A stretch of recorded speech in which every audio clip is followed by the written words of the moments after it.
Assalamualaikum warahmatullahi wabarakatuh.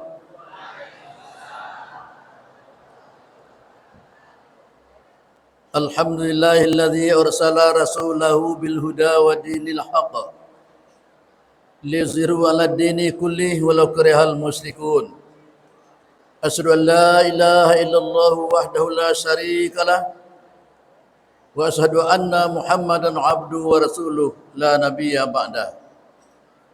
Allahumma salli wa sallim ala sayyidina wa habibina wa syafi'ina wa maulana Muhammad wa ala alihi wa ashabi ajma'in. Amma ba'du, qala Allah Ta'ala fil Qur'anil Karim, a'udzu billahi minasy syaithanir rajim. Bismillahirrahmanirrahim. Wa ma arsalnaka illa rahmatan lil alamin. Wa qala ta'ala aidan, wa innaka la'ala khuluqin azim. Wa qala an-nabiy sallallahu alaihi wasallam, innama bu'istu liutammima makariman akhlaq. Yang sesama kita hormati Bapak Kepala Dinas Pendidikan Kabupaten Dharmasraya bersama anggota staf Kabak sebagian barangkali kasih kalau bisa mengikuti, karena acara pada hari ini ada dua informasi dari Kepala Dinas. Kemudian yang terhormat Ketua Pengurus dari Ikatan Guru-Guru mulai dari SD, SMP di Kabupaten Dharmasraya dan masuk para guru yang hadir pada hari ini. Terakhir adalah hadirin hadirat sekalian, diperkirakan yang hadir pada hari ini barangkali ada 2.000 orang lebih kurang sesuai dengan surat yang kami terima. Syukur alhamdulillah kita bisa memanfaatkan Masjid Agung dalam kegiatan-kegiatan keagamaan, sosial dan lain sebagainya. Kemarin datang ke Masjid Agung ini jemaah Majlis Taklim Kabupaten Agam. Sebelumnya adalah wirid Majlis Taklim Kabupaten Dharmasraya. Hari ini kita yang mengisinya. InsyaAllah tanggal 8 Oktober nanti hari Minggu akan datang rombongan guru-guru TPSK, TPK Masjid Raya Sumatera Barat. Rombongnya lebih kurang 60 orang dan kita juga akan menunggu di sini dengan guru-guru kita yang ada, terutama yang ada di TPA, sekarang namanya TPK, TPSK.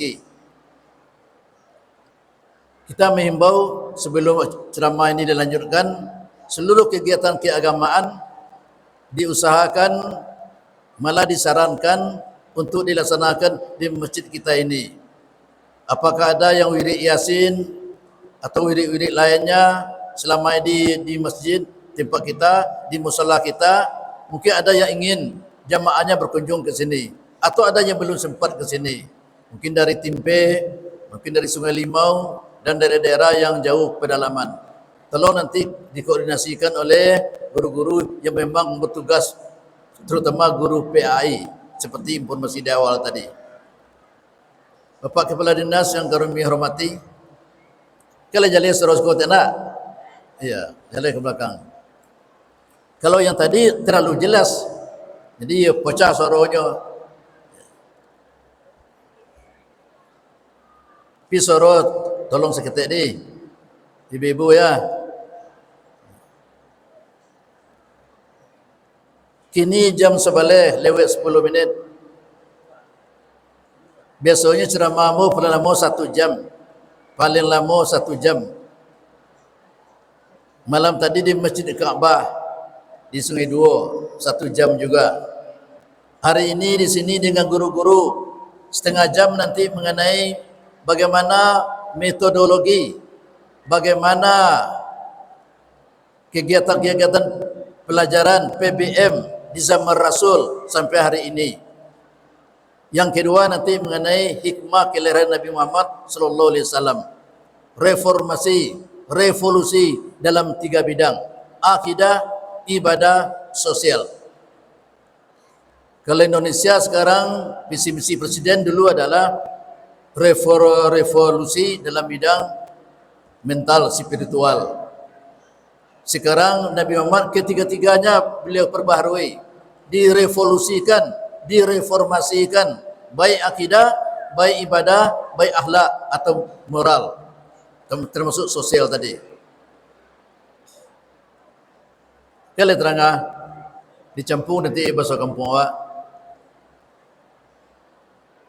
Kita awali dengan pendidikan pertama. Ayat pertama turun surah Al-Alaq ayat 1, itu adalah wajib belajar dalam Islam. Iqra bismi rabbikal ladzi khalaq, khalaqal insana min 'alaq. Iqra wa rabbukal akram alladzi 'allama bil qalam, 'allamal insana ma lam ya'lam. Ayat 1 sampai ayat 5. Bacalah ya Muhammad dengan menyebut nama Tuhanmu yang telah menciptakan.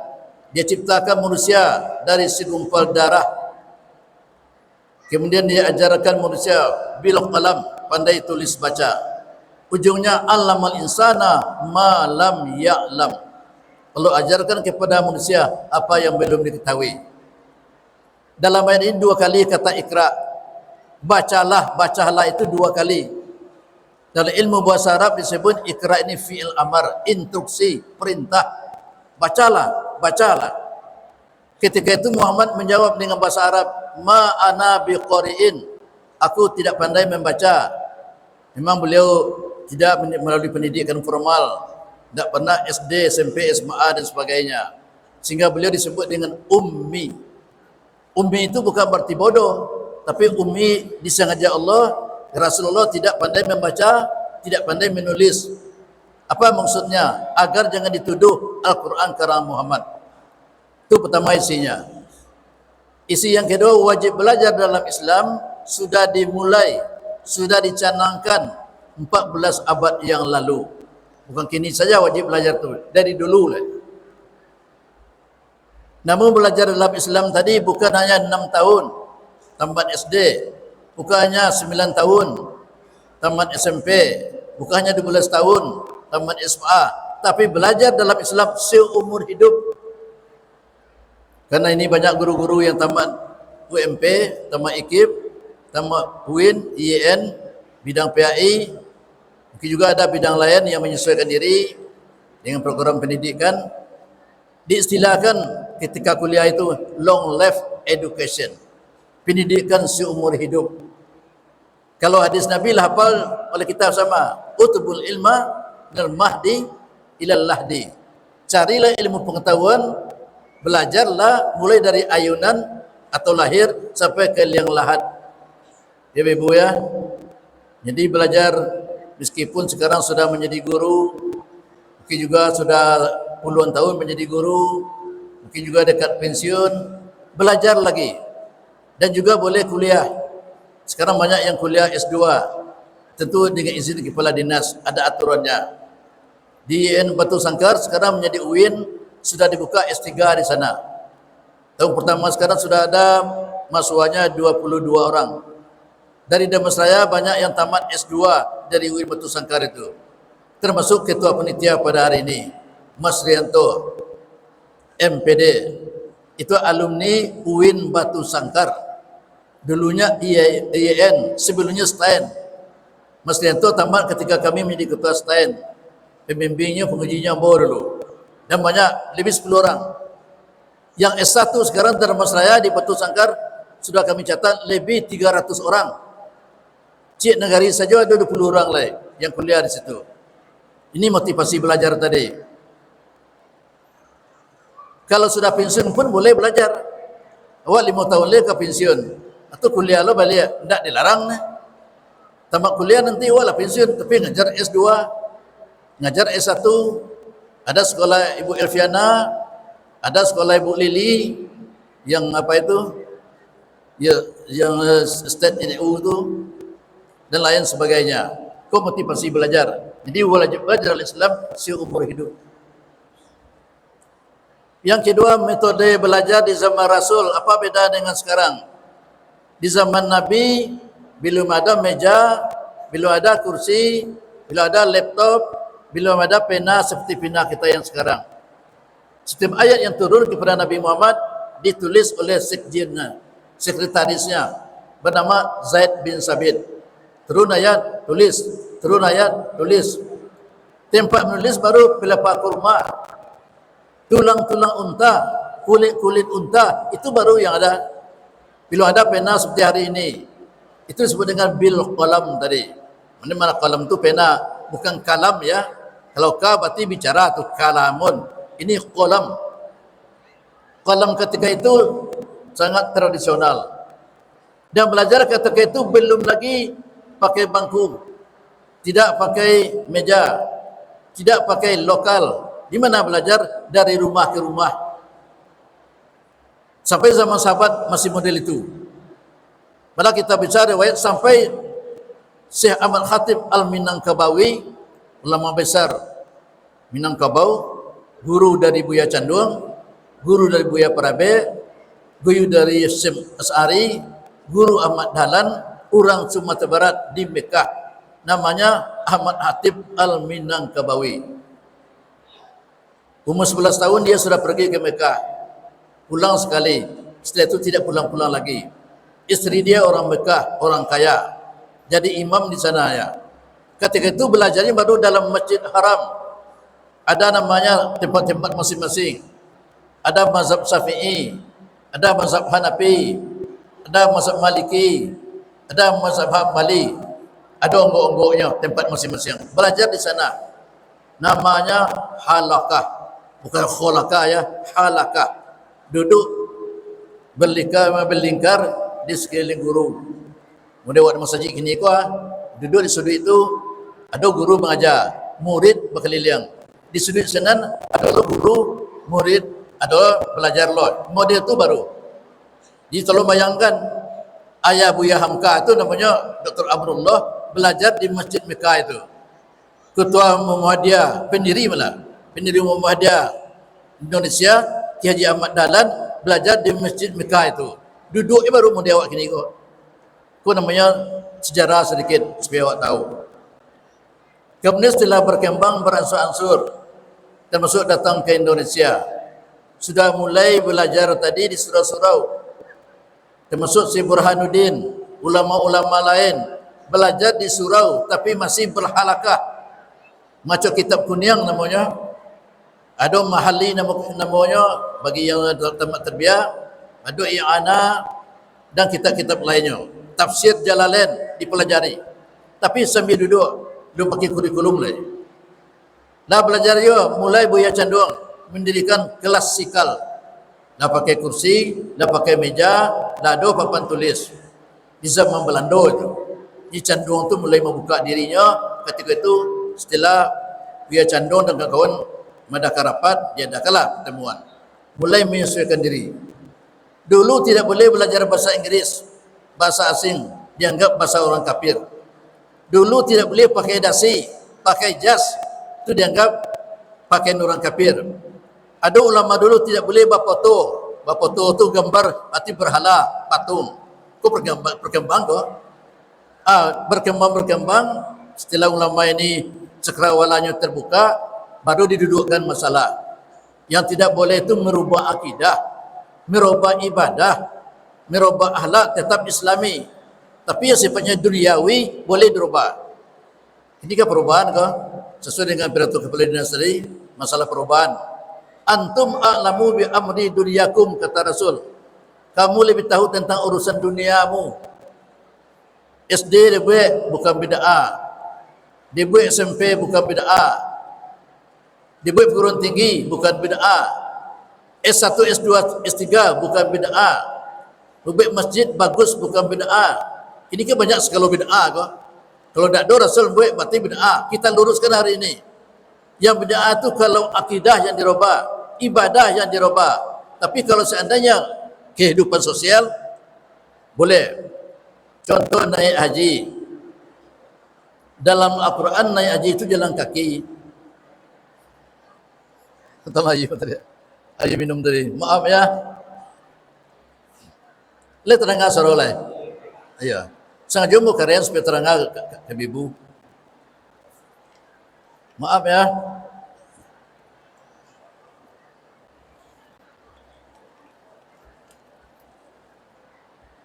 Yang tidak boleh dirubah itu namanya tauqifi. harga mati tanpa reserve. Rakaat solat sampai hari kiamat tetap. Subuh 2 rakaat, maghrib 3 rakaat, isya 4 rakaat dan seterusnya. Itu tidak dirubah sampai hari kiamat. Siapapun raja, siapapun pemimpin, yang itu tidak boleh dirubah. Itu namanya tauqifi. Arah kiblat tidak boleh dirubah sampai hari kiamat. Tapi model masjid boleh. Dulu Masjid Haram tu tidak bertingkat, kini bertingkat. Orang tawaf boleh di bawah, boleh di atas. Tidak bid'ah. Dulu namanya Telago Zamzam, Talago, bisa mandi di situ. Sumur carawaknya. Kini ko keran Zamzam, boleh. Dulu tawaf sa'i di luar masjid. Bapaneh. Sekarang yang sa'i itu sudah dalam masjid. Pakai AC, pakai lampu. Boleh lu naik kereta, nak bisa berjalan. Bukan bid'ah. Naik haji dulu jalan kaki di zaman Nabi, rijalan. Wa ala kulli dumirin, naik unta yang kurus. Tak tahu unta kapuk lah, unta yang kurus lah. Bila sampai itu, sudah itu di kapal laut 3 bulan. Sekarang dengan pesawat 9 jam, 8 jam. Bukan bid'ah. Pakai mic, Nabi Rasul tidak pernah pakai mic. Sekarang pakai mic, bukan bid'ah. Dan banyak hal-hal lain. Apa maksud kita? Mencerdaskan dan supaya mencerahkan cara berpikir. Jilbab nutup aurat wajib, tapi modelnya terserah. Yang penting nutup aurat. Wanita boleh dibuka wajah dan tapak tangan saja. Yang laki-laki adalah batas auratnya antara pusat dan lutut. Itu aturan dalam agama. Tapi yang lain tidak masalah. Itu namanya reformasi di bidang akidah. Lah ibu ya. Jadi pendidikan boleh seumur hidup wajib. Kapan saja di mana saja. Kemudian bagaimana belajar sekarang? Kalau seandainya ada kesempatan boleh ke luar negeri. Ada istilah populer hafal di jamaah, di ibu-ibu, di bapak. Utbul ilma walau bisin. Carilah ilmu walaupun sampai ke negeri Cina. Tu bertanya lah wak. Kini Cina kalau banyak kawak kau. Tak ada tentu ilmunya datang kawak kini. Maksudnya bukan ilmu agama, ilmu sains. Orang pertama sekali pada yang buat jarum penjahit tu orang Cina. Awak ngecek baju ke baju Islami kau, baju koko kau. Orang dulu namanya baju guntiang Cina, baju Cina. Buat tiru begitu. Ada peci awak, peci nasional. Nya dola kawan kau. Kalau tak peci semayang tak jadi bam tak sah. Baik peci haji, baik peci nasional, peci apapun tidak menambah pahala semayang, tidak mengurangi pahala semayang, cuma kurang adab. Masakan imam rambutnya gondrong, tak pakai peci, celana jin, tak mantap pikiran awak. Nak kurang tu namanya maruahnya, wibawanya nak kurang. Nampak lo tak rusak dah. Aku namanya ada hubungan dengan akhlak, budi pekerti. Ikut setengah jam kau Pak Kadis. Mengenai pendidik kau setengah jam. Lah, ibu ya. Bagaimana keadaan kita di Dharmasraya? Karena memang minuki. Dulu orang mengecen Dharmasraya kau mentawai kedua. Ketika kita bergabung di Sejunjung, namanya mentawai kedua. Sekarang bukan mentawai kedua lagi. Apalagi dengan adanya Pak Bupati kita, Saudara Rizka. Lah populer benar awak kini kau. Ketua Bupati se-Indonesia, Bupati Dharmasraya. Masjid Agung nomor 1 di Sumatera Barat, Dharmasraya. InsyaAllah juga nanti akan ada di sini rumah adat. Ketua Bupati akan dibangun anggaran perubahan ini, InsyaAllah. Yang terbengkalai hari ini, aku informasi sekaligus sebagai ketua. Yang loteng di belakang akan dilaksanakan turun anggaran sekarang. Menara baru sekarang baru terbengkalai. Menara kan ada 2, nak empek tu. Di dalam anggaran kini, insyaAllah. Itu informasi dari Pak Bupati. Itu kan bangga Pak. Tapi memanfaatkan sebaik-baiknya. Tadi kami cerita Pak Kepala Dinas, sebaiknya hari Jumat, dinas-dinas Pemda itu salat Jumat di sini. Sebaiknya. Jangan hanya orang Gunung Medan saja, orang Kota Padang. 2 sab, 3 sabnya. Ini awak-awak kok, guru-guru yang ada sekarang, Kalau tidak ada kegiatan jauh hari Jumat, silakan solat Jumat di sini. Bersama meramaikan. Itu antara lain dulu ya. Itu jilid satunya tu ya.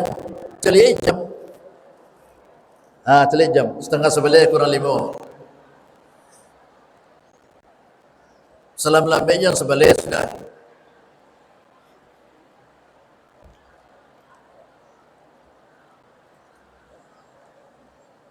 Dalam agama Islam tidak bedakan juga antara pendidikan umum dengan pendidikan agama. Jadi baik pendidikan umum, baik pendidikan agama, sama-sama ilmu pengetahuan. Malah dalam Al-Quran banyak ayat-ayat mengenai sains dan teknologi. Contoh, ilmu hewan, ilmu peternakan. Banyak sekali disebut Al-Quran nama-nama surat. Di awal sekali Al-Baqarah, sapi betina. Ada lagi nama surah An-Nahl, lebah. Ada nama surah An-Namal, semut.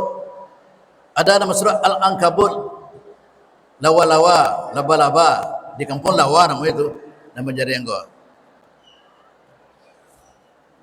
Malah dalam ceramah hari ini ada nama surat Al-Fil, gajah. Baca di rumah surah Al-Fil tu. Nabi Muhammad lahir pada tahun gajah. Di mana dapat gajah tu? Dalam surah Al-Fil. Baca di rumah nanti. Alam tara kaifa fa'ala rabbuka bi ashabil fil. Apa kamu tidak perhatikan Tuhan kamu berbuat terhadap tentera bergajah? Bila terjadinya itu ketika Muhammad lahir, Nabi lahir, Raja Abraha dari Hafsah tiba membawa pasukannya bergajah. Rencananya mana? Menghancurkan Ka'bah. Muhammad lahir, dia akan menghancurkan Ka'bah. Di tahun itu Nabi lahir. Bernama tahun gajah. Dalam ayat Ashabul Fil. Tarmihim bihjaratin bisjil. Datang burung ababil, nama burungnya, membawa batu bernama sijil. Sijil adalah paling kecil. Dalam tafsir sekadang jaguang. Lain lagi mengatakan seperti kuman. Ketek sekali. Dengan mikroskop baru bisa dicari. Itu yang di bawahnya. Fajalahum ke asmim makul. Jadilah tentara gajah tadi hancur semuanya. Tahun itu Nabi Muhammad lahirnya. Itu kan luar biasa tu. Kemudian kenapa bernama Muhammad? Ketika Nabi dikandung ibunya Siti Aminah, datang malaikat Jibril dalam bahasa Arab. Baca nanti buku berjanji. Iza wada'tihi fasammihi Muhammad. Bila anakmu lahir nanti, hai Aminah, berilah nama dia Muhammad. Muhammad itu dalam pengajian bahasa Arab ada nama isim maf'ul. Orang yang sering-sering dipuji. Acok dipuji, itu namanya Muhammad. Tapi dipuji juga, tapi tidak sering, namanya Mahmud. Kalau ada sikap nama Mahmud, mana sama katanya? Mahmud dipuji, tapi tidak acok, tidak sering. Sering dipuji nama dia sabit tari oleh beliau Nabi Muhammad, namanya Muhammad. Orang yang sering dipuji. Nama beliau ada 5. Informasi bagi guru-guru. Karena tidak sering juga disebut nama 5 ini. Pertama namanya Muhammad. Disebut 4 kali dalam Al-Quran. Nanti baca di rumah. Ada 4 kali. Yang kedua namanya Ahmad. Cuma orang Ahmadiyah salah pasangnya. Di Nabi terakhir bukan Muhammad. Tapi Ahmad. Ahmadiyah. Mirza Ghulam Ahmad kata beliau. Dia salah mengartikan ayat itu. Namanya ada Muhammad, ada Ahmad. Bagi mereka adalah aliran Ahmadiyah. Di Padang ada tu masjidnya. Awak tak sama dia Dia Muhammad, Ahmad, orangnya tu yo. Dia berbeda. Orang oleh beliau adalah Mirza Ghulam Ahmad. Tampil di India. Kita tidak seperti itu. Nomor ketiga nama Nabi Muhammad Al-Hasir. Menghimpun manusia pada hari kiamat. Padang mahsyar. Padangnya mahsyar, orang yang memanggil itu bernama Al-Hasir. Penghimpun manusia di hari kiamat. Miliaran banyak manusia, Rasul tampil. Itu namanya nama Nabi Muhammad. Yang keempat namanya Al-Mahi, menghapus kekufuran. Ketika Nabi lahir dan setelah mulai berdakwah di keliling Ka'bah ada 360 berhala. Lihat dengar ibu ya. Ada 360 banyak berhala patung. di keliling Ka'bah tu. Datang Rasul, dihancurkan. Turun ayat, wasda' bima tu'maru wa arid anil musyrikin. Majulah kamu Muhammad dengan perintah Allah dan berpalinglah dari orang-orang musyrik.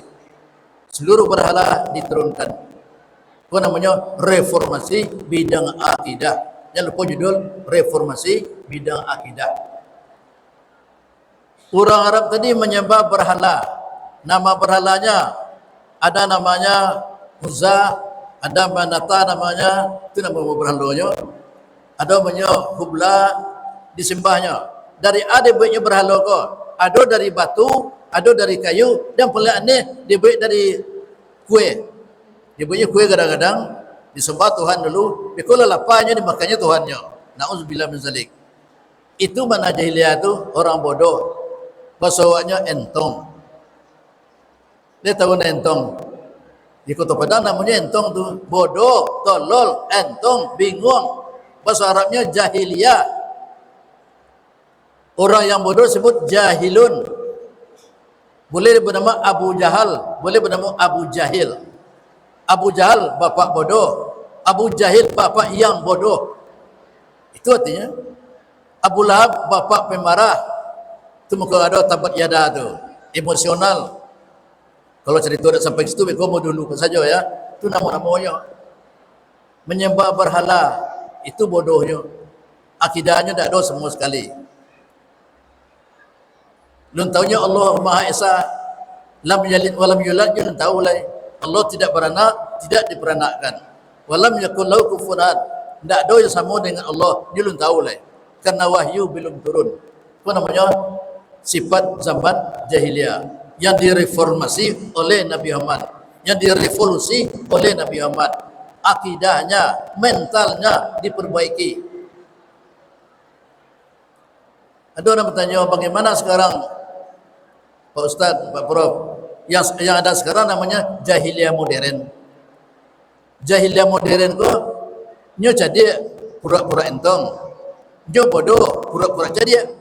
Terbalik tu, dia tahu tapi pura-pura tidak tahu. Ditanya kayaknya nyo tak tahu receh. Nyo tahu sebenarnya. Ada lu orang yang tak tahu tapi pura-pura tahu. Itu namanya jahiliyah modern. Ada bahasa Minangnya kalau boleh menyambung sarambing. Orang cerdik belagak bodoh tajua induk orang. Dia cerdik tapi belagak bodohnya. Atau tajua induk orang tu. Tapi orang bodoh belagak cerdik tajua induk awak. Sama penampilan hari ini, orang kalau gagah-gagah dia malah tak kecohnya. Cuba contoh celik dia tipe dia di YouTube banyak contoh-contoh tu. Tapi sederhana penampilannya, bahasanya santun, lagaknya biasa saja, orang yakin kayaknya, kiranya tak kicuh. Ada orang tak kicuh tu. Dikira miskin, kira kaya. Dikira bedo, kira cadia. Dikira sederhana, kiranya anaknya, cucunya di pejabat sadonya. Awak nak tahu ya? Lah sudah betul tak kicuh. Kau nama tu, kalau pura-pura muda itu. Yang tampil tu bukan seperti itu. Nah yo, nah indah, namanya siddiq. Kau sampai ke situ ya. Benar di luar, benar di dalam. Kau reformasi dalam bidang akidah. Ibu, yo banyak mah di luar do yo. Kalau haus boleh minum di kiri kanan masjid dan bagi belakang. Tempat minum ada, tempat makan ada. Malah ada tempat istirahat. Tempat munju ada yo. Tapi dengan dia bangun utama. Ya.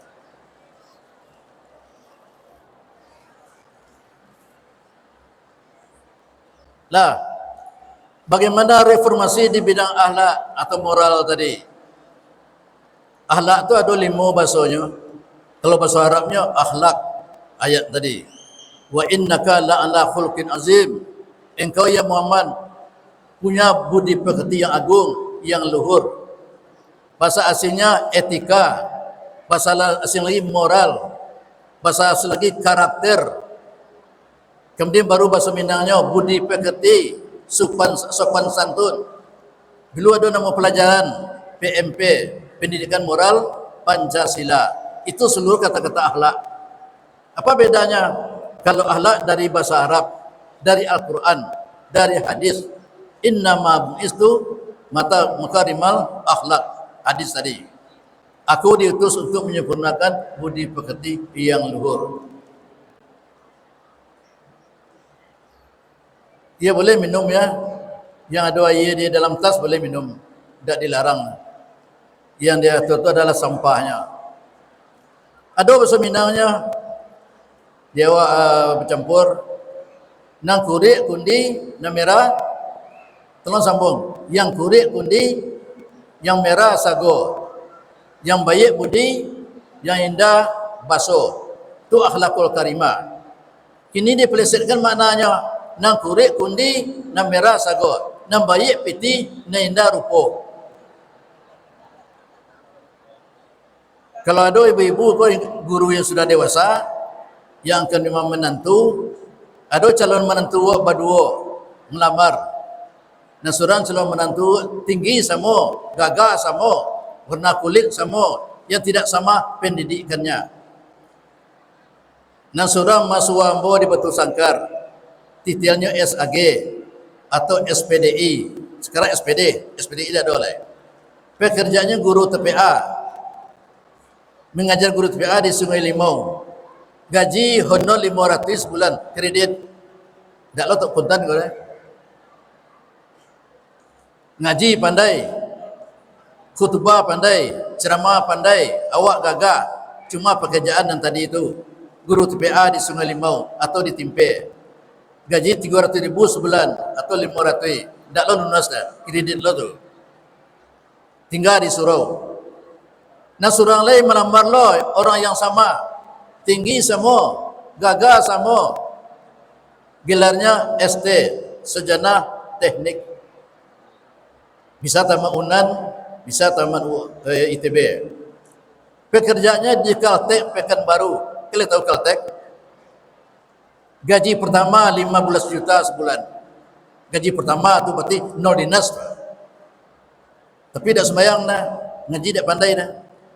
Malam tu lamaran keduanya masuk sidang lah nenek mama dewa. Menteri tengah naik namanya. Siapa yang terima jadi menantu. Goyang jadi awak. Nani koyo pandai ngaji, tapi bila berubah nasib, yang koyo kurangnya, tapi gajinya kadang. Tak lama sidang mengingat, menimbang, memutuskan keluar SK sekali dia terima yang bekerja di Caltek Pekanbaru. Ujian iman tu. Contoh kau membuat, mudah-mudahan tak ada model kau dia buat contoh lain lah kau ya. Jadi berarti itu namanya akidah ibadah dites. Tolong baca nanti surah Al-Ankabut ayat 2. Ahasiban nas ayatraku yaqulu amanna wa hum la yuftanun. Apakah manusia cukup mengatakan diri sudah beriman padahal mereka belum diuji? Ujian itu hari ini 3 harta, tahta, wanita. Karena ingin harta banyak, ada yang melanggar. Karena ingin jabatan, ada yang melanggar. Karena pengaruh perempuan, ada yang jatuh, tapai. Tadi dia bagus, karirnya bagus, tapi karena ditemukan kasus, karena jadinya. Aku ujian. Hati-hati awak terhadap ujian. Ibu ya, ada yang tegak sinan baru tiba doh ya. Pak Kepala Dinas Robi.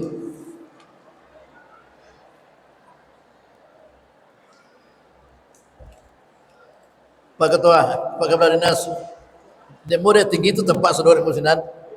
Jadi masih ada anggota Pak Kepala Dinas yang hadir. Apakah takut Kepala Dinas atau memang lillahi ta'ala? Tapi hadir saudaranya kok.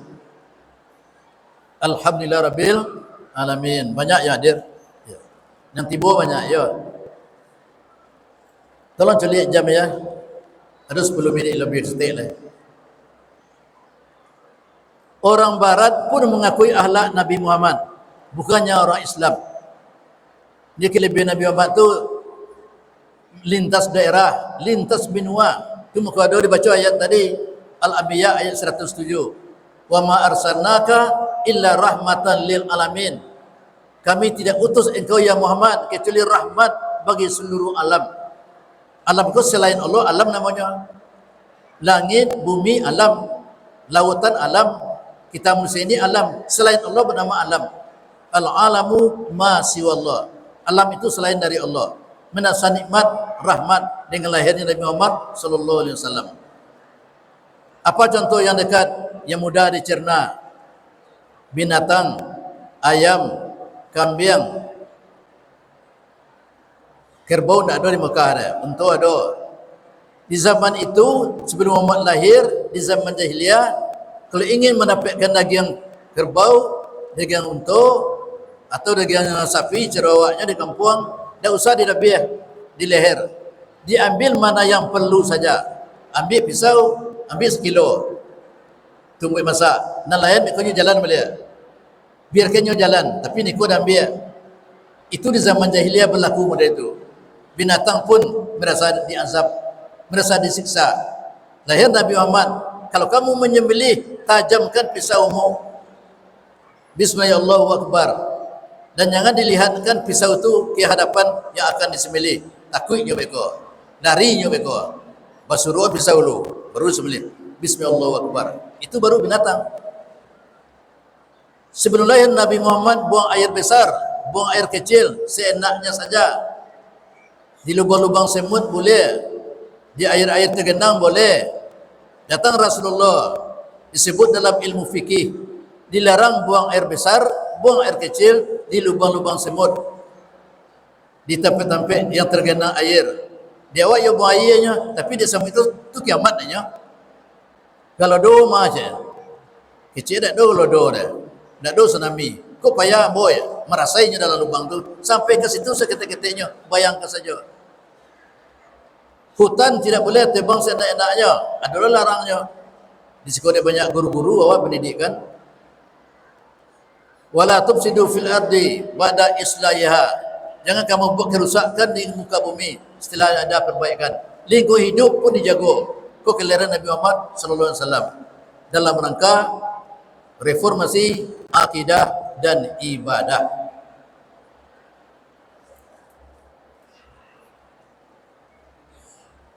Lima belas menit terakhir. Kenapa beliau seperti itu? Karena sifatnya yang mahmuda, yang terpuji.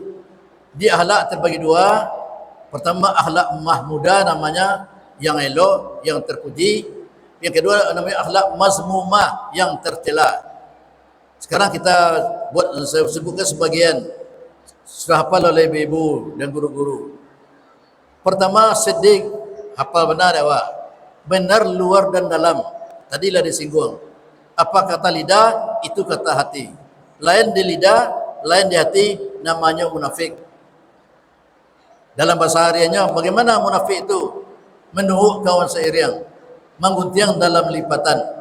Dikira kawan, kiranya lawan. Tak kisu awak adanya. Itu namanya benar di luar, dalamnya tidak. Yang sedih ini benar luar dan dalam. Ulang boleh, benar luar dan dalam, sedih. Na yo yo, na indah. Itu bahasa kampungnya. Yang kedua, ilmu yang selama ini tahu kita ulang kembali. Amanah, jujur. Hari ini yang sulit mencari kejujuran. Yang adanya sekolah kejuruan. Kalau kejuruan ada tu. Tu di SMK Kota Padang tu kejuruan tu ya.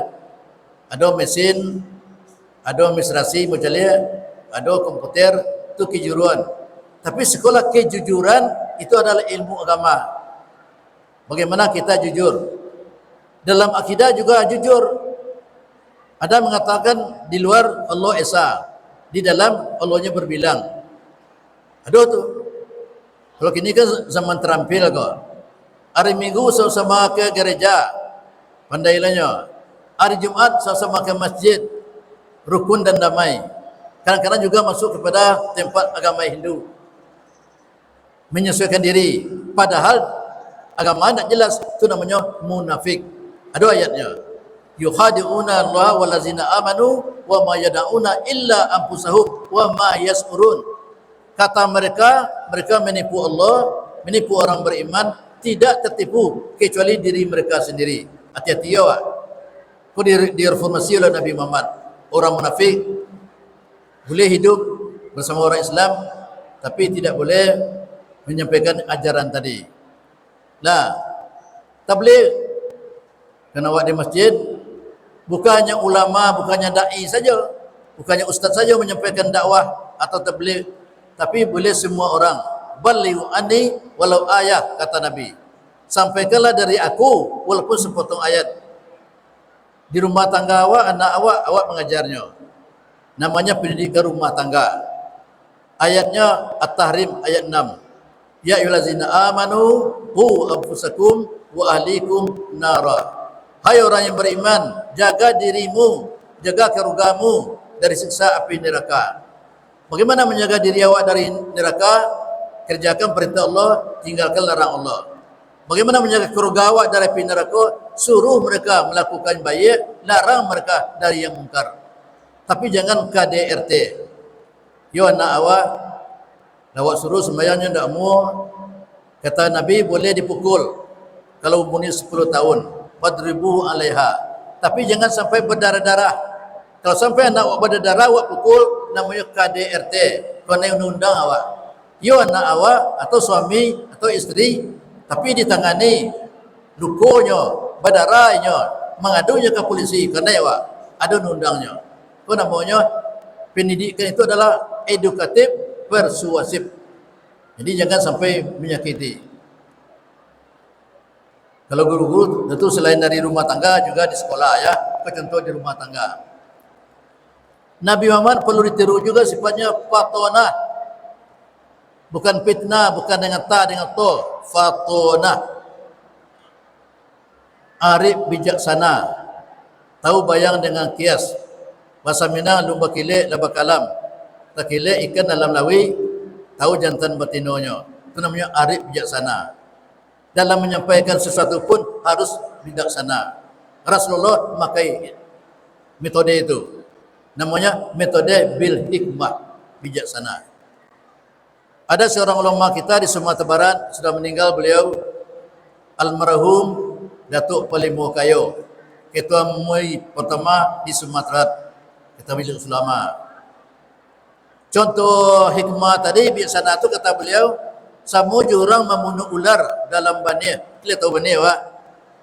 Ular mati, mani tak bersera, penokok tak patah. Target tercapai, tapi orang tidak tersinggung. Apa namanya? Lintalahum, lunak lembut. Itu metodenya. Jangan lupa judul. Yang kedua judul tadi. Pertama metode pendidikan Rasulullah, yang kedua akhlak Rasulullah. Contohnya. Jadi pandai-pandai menyampaikan. Malah ada bahasa Minangnya, harimau mana dalam hati, dan keluarnya kambing. Hati awak tersinggung mana, tapi keluarnya baik. Elok aja. Semua hati awak tersinggung kau, kanai kau. Senyum. Malah senyum ke kata Rasulullah itu ibadah. Tabassumuka li akhika sedekah. Senyummu kepada saudaramu sedekah. Dia memahalang buat senyum, dan tak boleh senyum selalu. Hari panen juga lah, yo. Hari hujan juga lah, yo. Nak mati sawit juga lah, yo. Nak doa iya juga lah, yo. Itu tak normal semua tu dah. Di tempat senyum, di tempat menangi. Tapi itu contohnya. Ketik mana tu ya? Kan dah maha buat senyum dah. Oh, tiba galak seketik. Senang hati kawan. Itu metodenya. Walaupun dalam hati awak bukan main gejolaknya kau dah. Payah menahan. Itu sifat Rasulullah. Lunak lembut.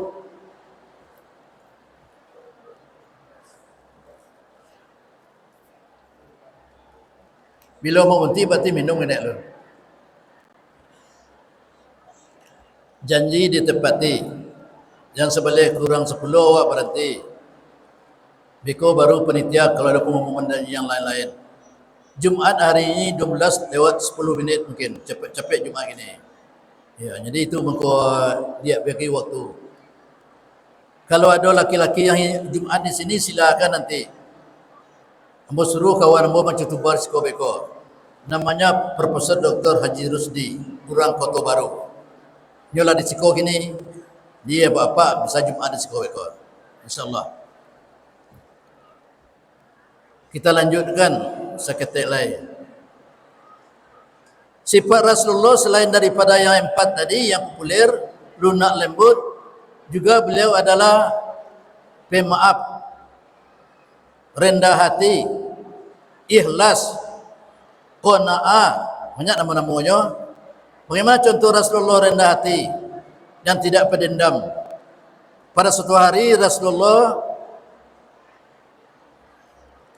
mendapat informasi bahwa pamannya Abu Jahil sakit. Di paman Nabi ko Abu Jahil, termasuk Abu Lahab, termasuk Abu Muttalib, termasuk Abi Talib. Kalau Abu Talib tu neneknya ya, kakeknya tu. Sakit, pamannya ko pura-pura sakit ko Abu Jahal, ya Abu Talib. Dak Abu Talib nak sakit dah Abu Jahal. Datang Rasul menyenguknya. Rupanya yang Abu Jahal ko nak ambil lubang supaya Nabi jatuh ke dalam lubang tu. Kau nak caranya? Ketika Nabi lewat di situ hampir jatuh ke lubang, datang Jibril. Ya Muhammad Rasulullah, di sini ada lubang, jangan lewat. Dia Nabi lah namanya, dijaga Tuhan, tak dijatuhnya dah. Dah tiba di rumah Abu Jahal, kiranya tak sakit kira, normal. Lalu pulang Nabi Muhammad, dah lewat dari lubang tadi, Abu Jahal lupa bahasa ambil lubang. Dia kajian Nabi Muhammad, tunggu dulu. Kiranya lupa ambil lubang, inyor jatuh. Muhammad, tolong bo. Dia paman, bahasa awak petek atau kamu jatuh. Tadi siku datang, mana jalannya? Kau sampai paman jatuh. Ya maaf, tolong lambo dulu. Orang lain lah menolongnya. Bara panjang tali, nak sampai. Tiba Nabi Muhammad dengan jari beliau diangkat. Disuruh macam sahadat. Belum lagi Muhammad. Macam sahadat tak mau ya. Itu namanya. Jadi yang petunjuk dari Allah. Tak dendamnya dah. Dah sampai di situ dah. Kalau sebagai penutup. Nabi Muhammad mau solat. Leher beliau. Basuh kampungnya muhri beliau. Dijarik oleh Abu Lahab. Isterinya masuk sekali menjarik Nabi Muhammad. Supaya payah. Baca nanti di rumah surat Al-Lahab. Tabat jada. Abi Lahab itu sampai akhirnya nanti. Kan ini ringkasan. Tak dendamnya Nabi Muhammad. Tak puas dengan itu. Dicatnya masjid tempat solat Nabi Muhammad. Jo kotor-kotor untuk kotoran manusia. Muhammad tak ya puas dendam. Sampai Jibril menawarkan Nabi Muhammad, ya Muhammad, bagaimana nanti kalau didoakan supaya orang ini hancur Bukit Uhud supaya ditimpukan kau orang kau nak mati sadonya, itu saja rawatnya. Muhammad tidak mau juga. Malah doa awak ya itu. Allahumma hdini wa qaumi wa hum la ya'lamun. Nah lihat, Allahumma hdini wa qaumi wa hum la ya'lamun. Ya Allah, tunjuki aku, tunjuki kaum aku ya Allah. Mereka tidak tahu sama sekali. Dia tidak boleh lah bosan. Kau mana apa tadi? Santun dalam menyampaikan. Dan terakhir, selain tidak pendendam, Nabi Muhammad juga melupakan kesalahan orang lain. Fa'fu wasfahu. Ibu yang terakhir kaya, yang paling rancak di dunia memaafkan kesalahan orang lain. Resepnya dua. Salah orang kawan, lupon. Salah awak kawan, diingat tarui. Kalau ada orang salah kawan, dianggap tidak ada. Kata-katanya, sikapnya kawak terlanjur dulu mengata-ngata awak, dianggap angin lalu, tidak ada sama sekali. Tapi salah awak ke orang, maaf, minta maaf. Karena tadi salah awak. Cara yang kedua, jasa orang kawak, karena tadi. Elok orang kawak, ingat tadi. Tapi jasa awak ke orang, elok awak ke orang, tidak usah diingat.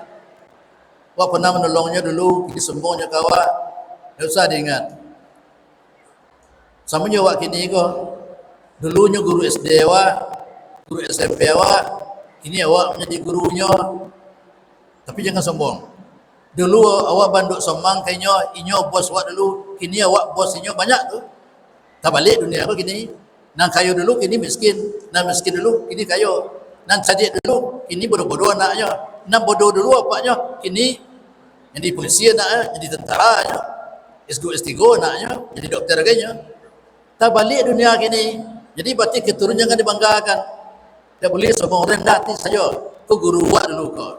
Ko ustaz awak dulu ko mama awak ko kakak awak ko. Di kampung begitu, harga menghargai.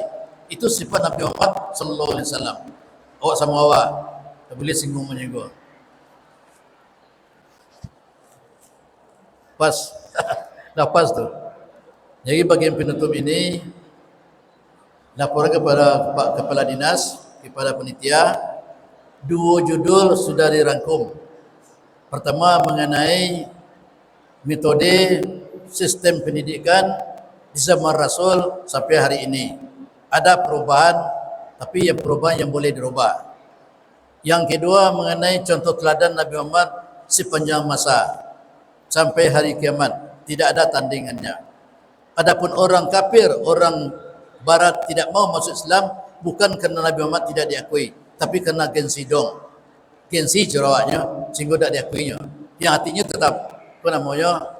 Hikmah Maulid Nabi Muhammad sallallahu alaihi wasallam. Mari kita tutup dengan doa, langsung saja ya. Pertama ambil berkah, kita acara di Masjid Agung Dharmasraya. Pahala datang ke masjid, 1 langkah 10 pahala ditulis, 10 dosa dihapus, 10 derajat diangkat. Masuk ke masjid, baca doa, Allahumma fil li zunubi waftahli abwaaba rahmatik. Dalam masjid baca doa itikaf, nawaitu an aqtifa fi hadzal masjid sunnatan lillahi ta'ala. Sengaja aku iktikaf dalam masjid ini sunat karena Allah. Kalau tadi belum diniatkan, sekarang niatkan saja, pahalanya akan dapat. Dan kita mulai berdoa. A'udzubillahi minasyaitonirrajim. Bismillahirrahmanirrahim. Alhamdulillahirabbil alamin wassalatu wassalamu ala asyrafil anbiya'i wal mursalin wa ala alihi wa ashabihi ajmain. La ilaha illallahul halimul karim. Subhanallahi rabbil arsyil azim. Alhamdulillahirabbil alamin. La ilaha illa anta subhanaka inna kunna minaz zalimin. Allahumma ighfir lana dhunubana wa liwalidina warhamhum kama rabbawna shighara wa li jami'il muslimina wal muslimat wal mu'minina wal mu'minat al ahya'i minhum wal amwat. Ya salam, ya salam, ya salam. Allahumma sallimna wa sallim biladana wa sallim qaryatana wa sallim jama'atana wa sallim umurana wa sallim ahla baitina ya rabbal alamin. Ya Wahhab, ya Wahhab, ya Wahhab. Rabbana hab lana minas solihin. Rabbana hab lana min azwajina wa zurriyyatina qurrata a'yun waj'alna lil muttaqina imama. Allahumma ansur man nasara dina Muhammad wahzul man khazala dina Muhammad. Allahumma la tusallit alaina man la yakhafuka wa la yarhamuna. Allahumma yassir lana umurana wa hasin maqasidana ya rabbal alamin. Ya Allah, ya Tuhan kami, Maha Pengampun, Maha Pengasih dan Maha Penyayang. Ampuni dosa kami ya Allah, dosa ibu bapa kami, dosa guru-guru kami, dosa para pemimpin kami, baik dosa besar atau dosa kecil, disengaja atau tidak disengaja, lahir, batin, siang, malam. Kami yakin ya Allah, bagaimanapun banyaknya dosa-dosa kami, namun ampunmu ya Allah, lebih luas dari semua itu ya Allah. Ya Allah ya Ghafur Rahim. Ya Allah, Tuhan kami Maha Pengasih, Maha Penyayang. Jadikanlah negeri kami ini, daerah kami ini, negara kami ini aman sentosa, bahagia, sejahtera di bawah naungan rahmat dan maghfirah-Mu. Baldatun thayyibatun wa rabbun ghafur. Ya Allah, ya Tuhan kami, pada hari ini kami berkati Maulid Nabi Muhammad sallallahu alaihi wasallam, kekasih-Mu ya Allah. Jadikan kami mengikut langkah-langkah beliau, sunnah beliau ya Allah, mulai dari awal sampai akhir hayat kami ya Allah. Termasuk anak cucu kami, keturunan kami tetap istiqamah pendiriannya dalam agama Islam yang dibawa oleh Rasulullah sallallahu alaihi wasallam. Rabbana atina fid dunya hasanah wa fil akhirati hasanah wa qina azabannar. Ya Rabbana fastajib du'ana fa innaka la tukhliful mi'ad. Wa sallallahu ala sayyidina Muhammad wa ala alihi wa ashabihi ajma'in walhamdulillahi rabbil alamin. Assalamualaikum warahmatullahi wabarakatuh. Allah